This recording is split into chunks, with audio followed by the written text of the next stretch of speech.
Assalamualaikum warahmatullahi wabarakatuh. Perkenalkan, kami dari kelompok 3 ingin mempresentasikan mata kuliah IAD dengan judul Hakikat Peradaban. Perkenalkan, nama saya Hadisa Putri dengan MPM 23250041. Perkenalkan, nama saya Aldi Ferdian dengan nomor MPM 23250882. Perkenalkan, nama saya Miftah Dwi Sari dengan MPM 23250020. Perkenalkan, nama saya Asit Marsyanda dengan NPM 23250094. Oke, akan kita simak lanjutannya gimana. Siksikan. Latar belakang dari hakikat peradaban manusia. Berbicara mengenai kehidupan jelas tidak ada hentinya. Begitu pula dengan manusia dan peradaban. Sebuah kehidupan tidak mungkin terus berlanjut tanpa adanya penggerak, yaitu manusia yang mengisi itu sendiri.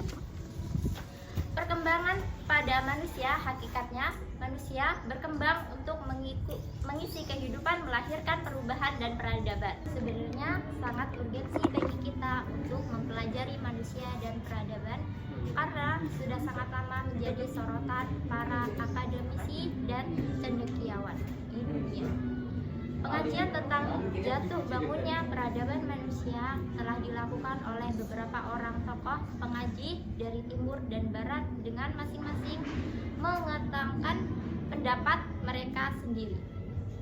Hasil dari kajian dan penyelidikan yang dilakukan memenuhi mereka menghasilkan karya dalam bentuk buku dan makalah yang sampai saat ini masih menjadi rujukan hakikat peradaban. Peradaban memiliki kaitan yang erat dengan kebudayaan, di mana pada hakikatnya kebudayaan merupakan hasil cipta, rasa, dan karsa manusia dalam memenuhi kebutuhan hidupnya. Kemampuan cipta manusia menghasilkan ilmu pengetahuan.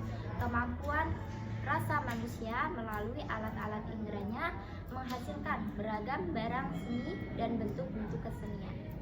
Sedangkan karsa manusia menghendaki kesempurnaan hidup, kemuliaan, dan kebahagiaan, sehingga menghasilkan berbagai aktivitas hidup manusia untuk memenuhi kebutuhannya.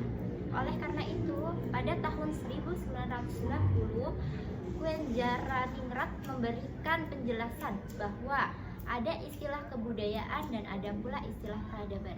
Hal ini sama saja dengan istilah dalam bahasa Inggris civilization yang biasanya digunakan untuk menyebutkan bagian atau unsur dari kebudayaan yang telah muncul. Manusia sebagai makhluk peradaban, sopan, berakhlak, dan berbudi pekerti yang luhur merujuk pada perilaku manusia. Orang yang beradab adalah orang yang berkesopanan, berakhlak, dan berbudi pekerti yang luhur dalam perilaku. Termasuk pula dalam gagasan-gagasannya, manusia yang beradab adalah manusia yang bisa menyelaraskan antara cipta, rasa, dan karsa. Kebalikannya adalah manusia yang biadab atau dikenal dengan istilah barbar.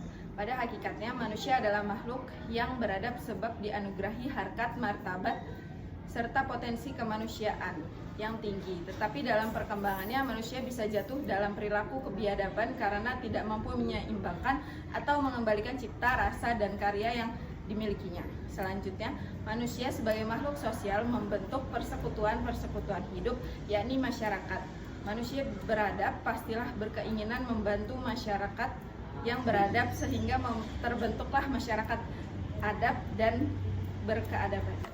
Wujud peradaban dalam kehidupan manusia ada 5.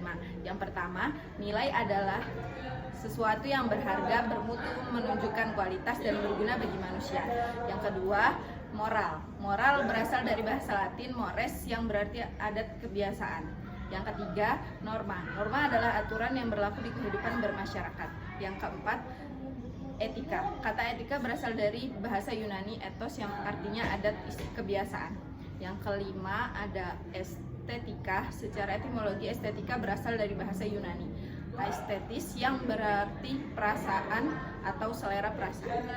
Dinamika peradaban sosial. Menurut Arnold J. Toynbee, seorang sejarawan asal Inggris, menyatakan lahirnya peradaban itu diuraikan dengan teori challenge and response. Peradaban itu lahir sebagai respon atau tanggapan manusia yang dengan segenap daya dan upaya serta akalnya menghadapi, menaklukkan, dan mengelola alam sebagai challenge atau tantangan guna mencakup kebutuhan dan melestarikan kelangsungan hidupnya. Sementara itu, Alvin Toffler menganalisis agar meningkatkan efisiensi dan memperbarui serta memperadaban masyarakat akibat majunya ilmu dan teknologi. Dalam bukunya The Third Wave tahun 1981, dia menyatakan bahwa gelombang perubahan umat manusia sampai saat ini mengalami 3 gelombang, yaitu gelombang ke-1, peradaban teknologi pertanian yang berlangsung selama 800 Masehi sampai 1500 Masehi. Gelombang kedua, peradaban teknologi industri yang berlangsung selama 1500 Masehi sampai 1970 Masehi.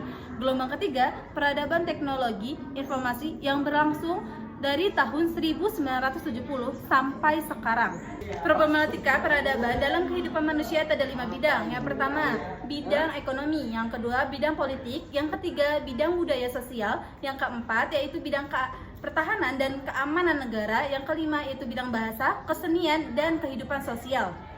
Kesimpulan dari peradaban manusia, yaitu peradaban merupakan tahap atau proses kemajuan untuk mencapai sesuatu tertentu yang mana memiliki tingkatan, yaitu dengan tingkatan ilmu, pengetahuan, ilmu teknologi, dan seni yang telah maju. Pada tahun 1332 hingga 1406 Masehi, Ibnu Khaldun dalam pandangan kacamatanya menjelaskan bahwasanya peradaban merupakan organisasi manusia, yaitu kelanjutan dari sebuah proses yang dinamakan tamadun, semacam urbanisasi lewat ashabiyah, yaitu group feeling, merupakan seluruh kompleksitas produk pikiran kelompok manusia yang mengatasi negara, suku, ras, atau agama yang membedakannya dari yang lain. Mungkin hanya ini dari kami. Saya akhiri. Wassalamualaikum warahmatullahi wabarakatuh.